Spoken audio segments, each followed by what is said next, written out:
Good morning साथियों, मैं doctor Zakir Hussain. Online classes के क्रम में आज हम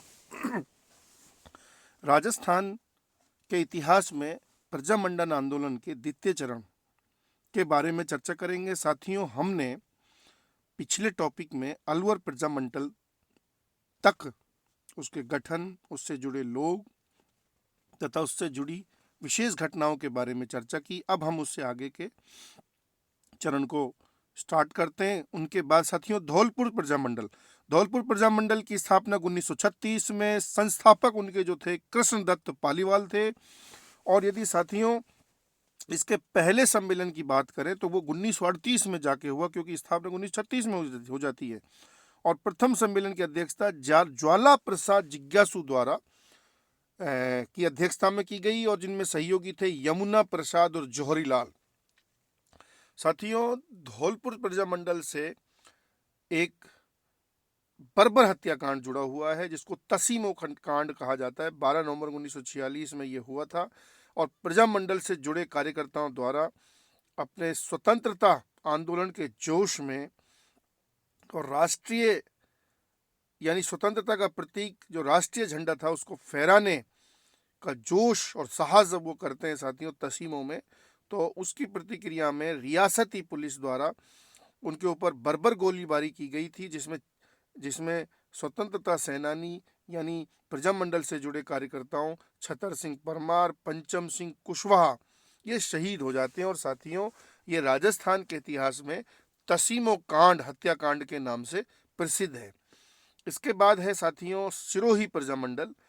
1939 में सिरोही प्रजामंडल की स्थापना हुई थी, और ये राज्य से बाहर इसकी स्थापना होती है। और राज्य से बाहर भी बंबई में जो राजस्थान के गांधी कहलाते हैं गोकुल भाई भट्ट, उनकी अध्यक्षता में साथियों। इसके बाद शाहपुरा प्रजामंडल जो 1938 में गोकुल लाल असावा के नेतृत्व में जिसका गठन हुआ, वही उसके अध्यक्ष थे। और शाहपुरा साथियों भीलवाड़ा जिले की आज एक तहसील है। उस जमाने में वो बहुत महत्वपूर्ण रियासत थी, और जहां प्रजामंडल की स्थापना होती है गोकुल लाल असावा। साथियों, इसके बाद करौली प्रजामंडल 1939 में स्थापना होती है, और इसके जो संस्थापक अध्यक्ष थे उनका नाम था मुंशी त्रिलोक चंद माथुर। अब साथियों इसके बाद में किशनगढ़ प्रजामंडल, जिसकी स्थापना 1939 में, अध्यक्ष कांतिलाल चौथानी थे उसके।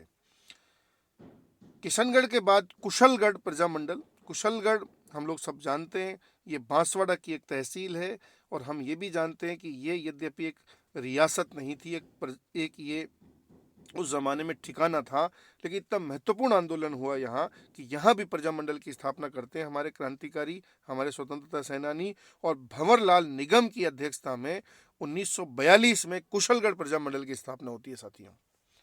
डूंगरपुर प्रजामंडल 26, जिसको हम लोग बोल सकते हैं जनवरी 1944 में, और संस्थापक अध्यक्ष इनके थे भोगीलाल पांड्या, जो वागड़ क्षेत्र के गांधी कहलाते हैं। सहयोगियों में गोरी शंकर उपाध्याय, हरदेव जोशी, शिवलाल कोटड़िया, कुशीचंद जैन, और बाद में हरदेव जोशी राजस्थान के मुख्यमंत्री पद पर भी आसीन हुए साथियों। इसके बाद है प्रतापगढ़ प्रजामंडल, ये 1945 में, इसके संस्थापक अध्यक्ष थे अमृतलाल पायक। फिर बांसवाड़ा प्रजामंडल 1945, अध्यक्ष इनके थे भूपेंद्र नाथ त्रिवेदी, जो बंबई से संग्राम नामक एक समाचार पत्र का भी प्रकाशन करते थे। ये भी सवाल पूछा गया है। इनमें सहयोगियों में जो थे उनमें धोला भगत, देपा भगत, चिमन लाल और मोतीलाल। साथियों, सेकंड लास्ट जो प्रजामंडल था उसका नाम था जैसलमेर प्रजामंडल। 15 दिसंबर 1945 में स्थापना होती है, और रियासत से बाहर जोधपुर में इसकी स्थापना होती है, क्योंकि रियासती जो सरकार थी, जो राजशाही थी, वो इसको बर्दाश्त नहीं कर पा रही थी। इसलिए स्वतंत्रता सेनानियों ने उस रियासत से बाहर जोधपुर में स्थापना की इसकी, मीठालाल व्यास की अध्यक्षता में। अगर कोई सवाल पूछ ले कि राजनीतिक रूप से एकमात्र निष्क्रिय प्रजामंडल कौन सा था, तो वो जैसलमेर का रहा। साथियों, ये वही प्रजामंडल था, बल्कि इससे जुड़े कार्यकर्ताओं द्वारा जब पंडित नेहरू का स्वास्थ्य गड़बड़ा गया था, यानी वो बीमार होने लग गए थे, तो उनके स्वास्थ्य की, अच्छे स्वास्थ्य की कामना के लिए यहाँ के कार्यकर्ताओं द्वारा जवाहर दिवस मनाने का भी हमें उल्लेख मिलता है। ये सवाल भी पूछा गया है। जैसे कृष्ण दिवस का संबंध हमने पढ़ा वो जोधपुर से था, जवाहर दिवस का संबंध साथियों जैसलमेर से था। और भरतपुर की भांति यहाँ भी सामंती तत्वों द्वारा राज्य समर्थित, राजशाही समर्थित जैसलमेर राज्य लोक परिषद नाम से 1946 में एक संस्था के गठन का हमें उल्लेख मिलता है। यानी ये क्रांतिकारियों के आंदोलन को कमजोर करने का प्रयास था, लेकिन क्रांतिकारियों का उत्साह इतना अधिक था कि वो इस तरह के तथाकथित षड्यंत्रकारी संगठनों से डगमगाने वाले या पीछे हटने वाले नहीं थे। अब साथियों झालावाड़ प्रजामंडल जो अंतिम प्रजामंडल था 25 नवंबर 1946 में, ये राजस्थान का अंतिम प्रजामंडल था।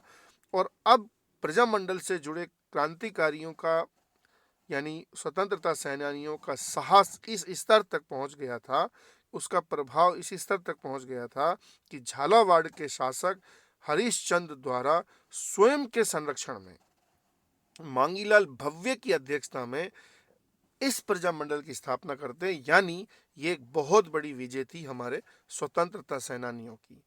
अब साथियों एक सवाल हमसे ये भी पूछा जाता है कि राजस्थान में राष्ट्रीय चेतना, जन जागृति के उदय या विकास में क्या योगदान रहा प्रजामंडल आंदोलन का।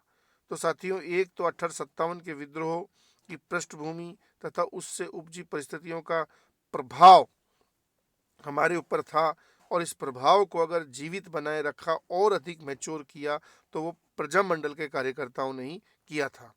महर्षि दयानंद सरस्वती एवं आर्य समाज का बहुत बड़ा योगदान जो था, और वो प्रजामंडल से जुड़े बहुत सारे कार्यकर्ताओं का भी उनसे जुड़ाव था, इसलिए साथियों ये प्रभाव भी हमारे यहाँ पड़ता है। सामाजिक एवं धार्मिक क्षेत्र में बहुत सारे सुधार इन्होंने किए। पाश्चात्य शिक्षा ज्ञान विज्ञान का इन्होंने प्रचार प्रसार भी किया।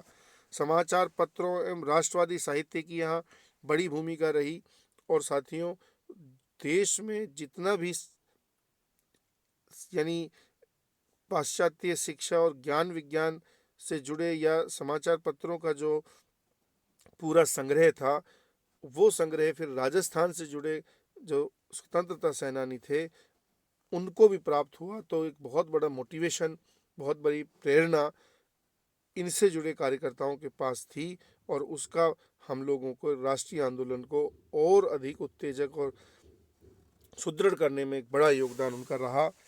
आधुनिक यातायात एवं संचार के साधनों की भूमिका इन्हें जब प्राप्त हुई तो ये एक स्थान से दूसरे स्थान पर आसानी से अपनी जो इनकी नीतियां थी, जो इनकी प्रेरणाएं थी, जो इनके उद्देश्य थे, उनको पहुंचाने में सफल रहे। साथियों अंग्रेजों की जो शोषणकारी आर्थिक नीतियों का जो प्रभाव पड़ रहा था, उसके जो दुष्परिणाम थे उससे भी क्रांतिकारियों ने, आंदोलनकारियों ने आम जन में चेतना जागृत की, और उसके अच्छे अल्टरनेटिव, अच्छे ऑप्शंस भी जनता को स्वदेशी मूवमेंट के रूप में इन्होंने दिए। क्रांतिकारियों की प्रेरणादायी जो भूमिका थी साथियों, इसी का प्रभाव था कि देसी राज्यों में, देसी रियासतों में भी फिर स्वतंत्रता का जो आंदोलन था उसने अपना सफल रूप में परचम लहराया। और एक दिन जब भारत को आज़ादी प्राप्त हुई तो उसमें बड़े सहयोगी के रूप में, बड़ी भूमिका के रूप में देसी रियासतों के कार्यकर्ताओं ने भी योगदान दिया, और इस रूप में साथियों देश को आज़ादी प्राप्त हुई। जय हिंद साथियों, आज हम इतना ही रखते हैं, अगली क्लास में फिर मिलते हैं।